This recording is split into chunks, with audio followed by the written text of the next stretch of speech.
There are moments in life that don't announce themselves with fanfare, but arrive in silence, like a whisper that changes everything. For Evelyn, it was a quiet, gray morning in Seattle. Rain hadn't yet fallen, but the clouds hovered heavy and low, draping the world in a veil of stillness. She stood at the base of the attic ladder in her cotton robe, a feather duster in one hand and a cup of chamomile tea in the other, unsure whether to ascend or retreat. The attic had become her final frontier, the one space in the house she hadn't dared to touch since Richard's death 12 years ago. It was more than a storage space. It was a vault, a place where time had folded in on itself, where love, loss, laughter, and longing had been tucked into boxes and forgotten. Richard had been the type of man who liked order. Neat labels on things. Symmetry. Predictability. Evelyn had loved him in her own way, deeply, loyally. But over the years, a quiet emptiness had grown inside her, too polite to name. When he died, she mourned him fiercely. But she also mourned something less visible, the version of herself she had buried long before he was gone. Now, at 62, Evelyn wasn't quite sure who she was anymore. She sipped the tea slowly, the warmth steadying her fingers. Her eyes drifted to the attic door above. "It's time," she whispered to no one. The wooden steps creaked as she climbed. Dust clouded the air as she pushed open the hatch. The attic welcomed her with a familiar musty scent, a blend of old paper, fabric, and forgotten seasons. She began opening boxes with the gentleness of someone unearthing sacred things. A faded scarf, a postcard from Italy, and then a box labeled Photos, 1970s. Inside was a burst of color, even in faded tones. Evelyn's breath caught when she saw it, a photo of herself at a beach party, mid-laughter, in a red swimsuit, holding a margarita, surrounded by friends with sunlit smiles. Her hair was wild, her posture carefree. Her eyes gleamed with a boldness she hadn't felt in years. She stared at the woman in the photo and felt something shift inside her, an ache for someone she used to be, and maybe still was, hidden beneath layers of time and grief. And then the doorbell rang. Startled, Evelyn blinked. The attic snapped back into focus. She set the photo down and carefully made her way downstairs, the echo of each step grounding her. At the front door, she opened it and froze. Standing there, in a navy hoodie and jeans, was Julian, her 27-year-old step-grandson. "Evelyn," he said with a grin that was both familiar and completely new. He held up a coffee cup in greeting. "Surprise!" She blinked in disbelief. "Julian, in the flesh," he said, stepping forward. "I was in the neighborhood. Saw your car. Figured I'd drop by." He looked different now. Taller. His frame had filled out, his jaw more defined. The boy she remembered was gone, replaced by a confident young man with warm green eyes and a quiet ease in his voice. She opened the door wider, still stunned. "It's been, for years? Too long," he said. "You look great, by the way." She laughed awkwardly, brushing hair from her face. "Well, I was just cleaning." He nodded toward the dust on her jeans. "The attic?" She hesitated. It felt strange, suddenly, to share that space with anyone. But Julian's presence, unexpected as it was, felt like a welcome interruption to her solitude. Yeah, she said finally.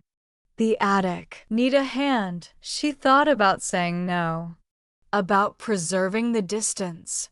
But something in his tone, gentle, unassuming, made her nod instead. Sure, why not? And just like that, a quiet morning became the beginning of something she hadn't seen coming. The attic was dim and quiet, lit only by a small window that let in the soft gray light of the Seattle sky. Julian followed Evelyn up the narrow stairs, ducking slightly as they reached the top. He looked around, his eyes scanning the boxes, the cobwebs, the slanted ceiling. It's like stepping into a time capsule, he said with a quiet smile. Evelyn chuckled. A dusty one at that. They settled on the attic floor, knees brushing the old wooden boards, surrounded by piles of belongings that hadn't seen the light of day in over a decade. Julian reached for the box marked Photos, 1970s, the one Evelyn had opened just before he arrived. Mind if I take a look? He asked gently. She hesitated for a moment, then gave a small nod. Go ahead. He lifted out a stack of photos and began flipping through them carefully. His face lit up with amusement and awe. Is this you? He asked, holding up the beach party photo. That's you in the red swimsuit? Evelyn let out a laugh that surprised even herself. Yes, that was a long time ago. You look so happy, Julian said, eyes still fixed on the image. Like the world couldn't touch you. She glanced at the photo, the laughter frozen in time. I was happy. Or maybe just bold. Youth has a way of making you feel fearless, even when you're not. Julian looked at her thoughtfully, his voice low. I think the kind of spirit doesn't go away. Maybe it just gets quieter. For a moment, they both fell silent. The photo lay between them, a bridge to the past neither had expected to cross that day. Julian continued flipping through the album. Each page revealed another version of Evelyn, dancing barefoot under string lights, dressed up for elegant dinners, riding bicycles through narrow cobblestone streets in Europe. I feel like I'm discovering a whole other side of you, he said, almost to himself. Evelyn offered a small smile. I suppose I buried that side for a while. Why? Julian asked. She paused, searching for the right words. Life got heavy. Responsibilities, grief, they don't leave much room for spontaneity. He nodded slowly, his thumb gently smoothing the edge of one photo. But it's still there, you know. That light. I can see it. His words touched something deep in her, something tender. She felt seen, not in the way people see you out of politeness, but in the way that recognizes something you forgot was still inside you. Julian set the album down and leaned back against a trunk. You've always been composed, graceful. But these photos? They show something else too, joy, adventure. Evelyn looked down at her hands, then back at the photo in her lap. I think I miss her. That version of me. He didn't push, didn't offer platitudes. He simply sat with her in the quiet, allowing the weight of the moment to breathe. She reached for another album. There's more, she said. If you're up for it. I'm here, Julian replied softly. I want to know who you were. And who you are. Together, they turned each page, not just revisiting the past, but reawakening it. And in that quiet attic, surrounded by dust and echoes, Evelyn felt something she hadn't felt in years. Not alone. As the attic light shifted with the afternoon sky, Evelyn reached for a smaller box she hadn't opened in years. Her hands paused on the lid, her breath unsteady. "This one might be heavier," she said quietly. Julian looked at her with gentle curiosity. "Would you like me to open it?" She nodded, and he carefully removed the lid. Inside were fragments of a life once shared, old letters, carefully folded and yellowed with age, a framed black and white photograph of Richard in his younger days, and a bottle of wine Evelyn immediately recognized. Julian picked it up, studying the label. "This looks special." "It was a gift," Evelyn said softly. "One of the last things Richard gave me." Julian set the bottle down slowly, his expression thoughtful. "Would it be all right if we honored that memory? Maybe just shared a glass?" Evelyn hesitated. She hadn't touched that wine in over a decade, not out of avoidance, but reverence. Yet now, something about Julian's quiet sincerity made her nod. "Yes," she said. "Let's." He returned moments later with 2 glasses from the kitchen. As he poured the wine, Evelyn reached for one of the letters. She unfolded it carefully, recognizing Richard's handwriting immediately neat, formal, warm but distant in a way she'd grown used to over the years. She read silently for a few moments, the words tugging gently at her memory. They were kind, loving even, but restrained. She had often wondered if Richard had truly seen her beyond the role she played, wife, homemaker, support. She had loved him, but there had always been parts of herself she'd kept quietly tucked away. Julian watched her with patient eyes. "You okay?" he asked softly. She nodded, folding the letter back. "It's just strange, remembering who you were with someone and realizing how much of yourself you left out." Julian didn't try to solve the moment. Instead, he offered her a glass and raised his own. "To the memories," he said. "To the memories," Evelyn echoed, the wine soft on her tongue.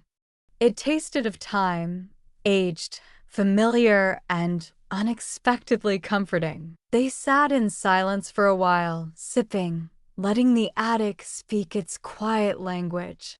Julian reached for the photo album again and turned a few more pages. His eyes paused on a picture of Evelyn in a dark blue dress, her hair curled elegantly, her lips painted a bold red. She was mid-laugh, holding a flute of champagne. "You look radiant," he said, almost in awe. "There's something about this one. Like you were truly yourself in that moment." Evelyn studied the image. "That was a fundraiser, Richard, and I attended in Paris. I remember feeling different that night, like I was more than someone's wife. I felt seen. If only for an evening." Julian looked at her then, not with sympathy, but with a kind of quiet admiration. "I see her. Not just in the photo. I see her now." Evelyn's heart stirred. She wasn't sure whether it was the wine or his words, but something about Julian's presence opened a door she hadn't realized was closed. He didn't see her as fading or fragile. He saw her as whole. "I think I've spent so long being composed," she said, "that I forgot what it felt like to be alive." "You still are," Julian replied, his tone steady. "You just needed a reason to remember." She smiled, touched by the sincerity in his voice. The room felt still, as though even the dust in the air had paused to listen. They sat for a while longer, sharing fragments of old stories, Evelyn's days as a young traveler, Julian's childhood memories of summer visits to this very house. Each memory felt like a soft step towards something neither of them could quite name yet. And though nothing was said aloud, both understood. This day wasn't just about sorting through the past. It was about uncovering the parts of themselves they had long left untouched. As the light in the attic dimmed into early evening, something subtle had changed between them. It wasn't dramatic or loud. It was more like the quiet shift of wind before a storm. Barely seen, but deeply felt. Evelyn leaned back against an old cedar chest, her glass of wine resting lightly in her hand. Julian sat cross-legged a few feet away, the photo album now closed beside him. He hadn't said anything for a while, but the silence between them didn't feel awkward. It felt full, like something unspoken was hanging gently in the air, waiting. "I'm sorry if I've been distant today," Evelyn said softly, her eyes not quite meeting his. "There's a lot in here I haven't let myself feel in a long time." "You don't need to apologize for that," Julian replied. "You're allowed to take your time with things that matter." She gave him a small smile. "You're very kind." Julian looked at her, really looked. "It's not just kindness," he said. "It's admiration." Evelyn blinked, unsure how to respond. Admiration wasn't something she was used to anymore. Respect, perhaps. Gratitude. But this was different. It wasn't for what she had done, it was for who she was. "I'm not the woman in those pictures anymore," she said finally. "Time changes people. Lost us too." Julian's voice was steady, but gentle. "You may have changed, but there's still so much of her in you. The courage, the spark. I see it." She felt her heart tighten, not in pain, but in recognition. It had been so long since anyone had spoken to her that way, like she was still becoming something, not just remembering what she'd been. "I don't know what to do with that," she admitted. "It's been years since I've thought about who I am outside of being someone's widow, someone's grandmother." Julian didn't move closer. He didn't have to. His voice, his presence, his calm, all of it wrapped around her like a warm blanket on a cold day. "Maybe it's time to think about who you are now," he said. "Not who you were. Not who others expected you to be. But the woman sitting right here." Evelyn looked down at her hands. They trembled slightly, not from fear, but from the unfamiliar weight of being seen so clearly. It was comforting, but also terrifying. "I don't want to make a mistake," she said quietly. "Neither do I," Julian replied. "That's why we don't have to rush anything. All I'm saying is, let's not run from what's real, even if it's complicated." The sun had begun to set behind the attic window, casting a golden glow across the dust in the air. Evelyn turned her face toward the light, letting it warm her skin. She had lived through seasons of grief, of duty, of silence. But now maybe she was ready for something different. She turned back to Julian. Her voice was soft but clear. "I'm not promising anything, Julian. But I'm not turning away either." His smile was quiet, grateful. "That's more than enough." And in that moment, surrounded by memories and shadows and light, Evelyn didn't feel lost in the past. She felt like she was finally stepping into the present. The next morning arrived like any other, but for Evelyn, everything felt slightly different. The kitchen still smelled of old wood and Earl Grey. The same robins chirped outside the window. The same breeze nudged the lace curtain by the sink. But something in her chest had shifted, something subtle but undeniable. Like the moment right after a storm passes and the air feels cleaner somehow, lighter. She moved more slowly than usual that morning, not because of age, but because she was paying attention, really paying attention, to the sound of the tea kettle, to the feel of sunlight on her forearms, to the weight of her own breath. She caught a glimpse of herself in the hallway mirror. Not the old photos, not the memories in boxes, just herself, present, real, a woman with silver-streaked hair, soft lines around her eyes, and something new flickering in her gaze. Something unspoken, something alive. The knock on the door came just as she set down her mug. Julian. He stood there in a simple gray sweatshirt, holding a bag of croissants and that same easy, steady smile. But this time, Evelyn noticed the way he looked at her like he was checking for something. Not for permission, but for understanding. "Thought you might like some breakfast," he said. She stepped aside, and he entered the house like he'd always belonged there. They sat at the small kitchen table, the morning light slanting in through the window. For a while, they spoke of simple things: his work, her garden, the old neighbors who had moved away. But underneath the casual words, Evelyn could feel the quiet pulse of something deeper, an unspoken acknowledgement of the attic, the photos, the wine, the weight of yesterday. "I was thinking about what you said," she said finally, looking down at her half-eaten croissant. "About not running from what's real." Julian set his cup down. "Yeah," she nodded slowly. "I think I've spent a long time running without ever realizing I was.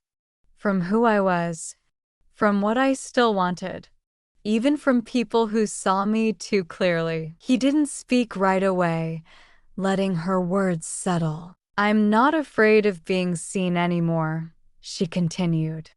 "But I am cautious, because being seen also means being vulnerable. And I haven't let myself be vulnerable in a very long time." Julian reached across the table, not to hold her hand, but simply to rest his fingers near hers, a quiet offer of presence, not pressure. "You don't have to decide anything today," he said. "We can take this one morning at a time." Evelyn exhaled, feeling her shoulders drop just a little. The tension that had lived there for years now began to loosen, breath by breath. She smiled, small but sincere. "One morning at a time," she echoed. And so they sat there, two people, two different generations, connected not by expectation or obligation, but by the gentle unfolding of something honest. Evelyn didn't know what the next chapter would look like. But for the first time in years, she didn't dread turning the page. Days passed like slow-moving clouds, gentle, unhurried, yet each one slightly different from the last. Evelyn began to notice things again. The way the hydrangeas outside her bedroom window had quietly begun to bloom, the rhythm of her footsteps on the old wooden floor, the satisfaction of organizing something as small as a drawer. For so long, her life had been on autopilot. But now she was choosing to notice, choosing to be present. One afternoon, she stood before the hallway closet, staring at a dusty box labeled paints and brushes. Her fingers hovered for a moment before lifting it down. Inside, she found jars of dried-up watercolors, sketchbooks with half-finished pages, brushes still stained with faded reds and blues. She hadn't painted since before Richard had gotten sick. With a deep breath, Evelyn set the box on the dining table, threw open the curtains, and let the light spill in. She took a brush in hand, not as someone trying to recapture the past, but as someone ready to begin again, however uncertain the strokes. That evening, Julian dropped by again. She didn't expect him, but she wasn't surprised either. Something about his presence had begun to feel natural. "I was in the area," he said casually, holding a small bag from the bookstore. "Thought you might like this." Inside was a journal with a soft linen cover and a note tucked inside, for new thoughts, new dreams, and everything in between. Evelyn smiled, her heart catching in her throat. "You don't have to keep bringing me things," she said softly. "I'm not trying to give you things," he replied. "I'm just giving you space to rediscover whatever's been waiting for you." They sat in the garden as the sun began to lower, the air tinged with late spring. Julian spoke about a community project he was helping to lead, how they were restoring an old public art wall downtown. Evelyn listened, truly listened, her mind already imagining the textures, the colors, the quiet conversations between brush and surface. "You should come see it sometime," he said. "Or maybe be a part of it." She looked at him, sunlight playing in her gray-streaked hair. "Do you think I still have something to offer?" He didn't hesitate. "I think you've only just started." That night, as she sat by her bedroom window, journal in her lap, Evelyn didn't write much. Just a sentence. "Hope is not something loud. Sometimes it's just a quiet permission to begin again." And for her, that was more than enough. The days had grown warmer. Evelyn found herself outside more often, watering the roses, walking to the corner cafe, and even spending quiet mornings sketching again. It was a kind of quiet revival. Nothing grand, but real. Then one Thursday afternoon, as she returned home from the bookstore, her phone buzzed with a message she hadn't expected. "Hi, Evelyn. I'll be in town next weekend. Would love to catch up if you're open to it. Daniel." She stared at the screen, still as stone.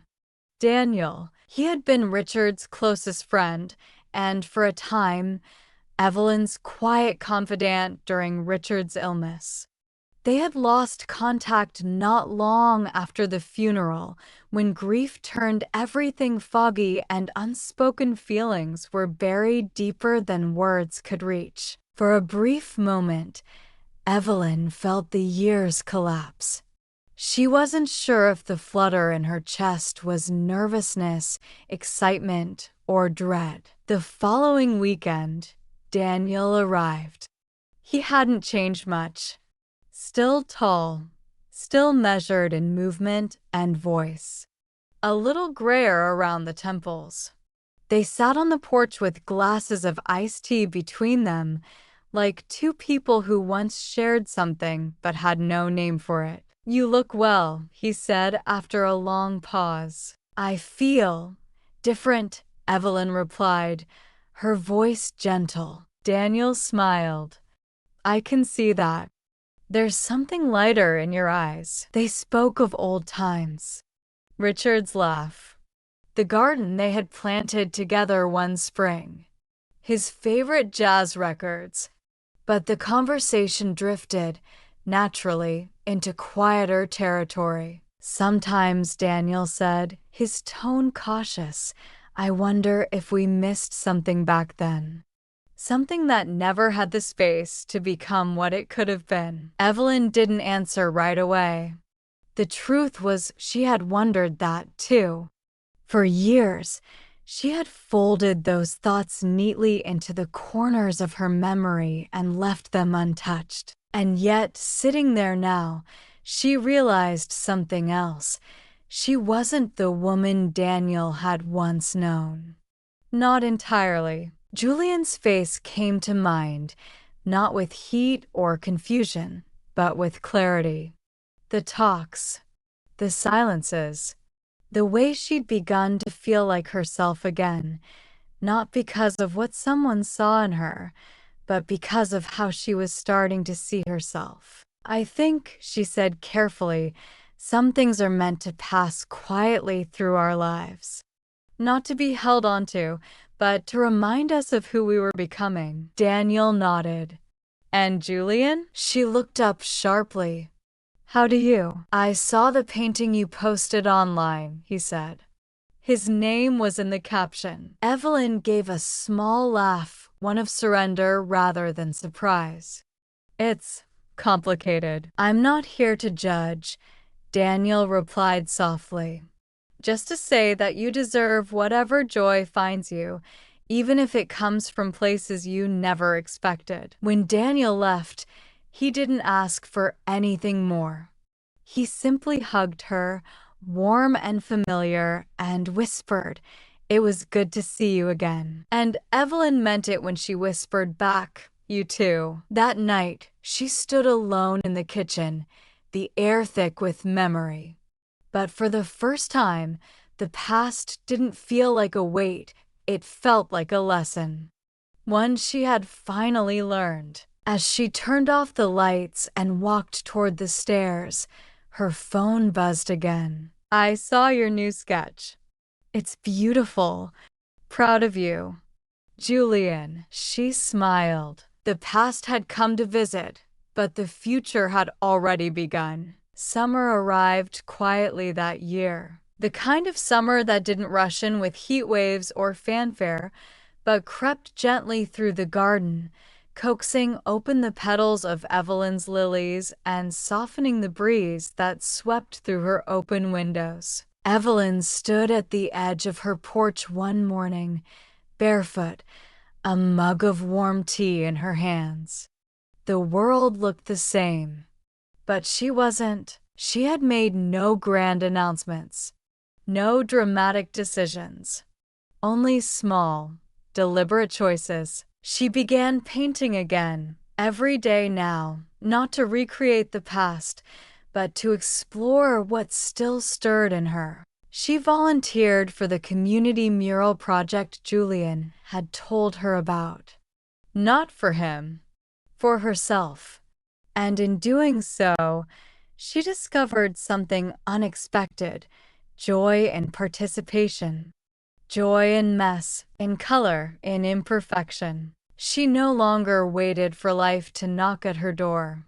She had begun opening it herself. Julian was still there, sometimes in the background, sometimes by her side, but always present with a gentleness that asked nothing and offered everything.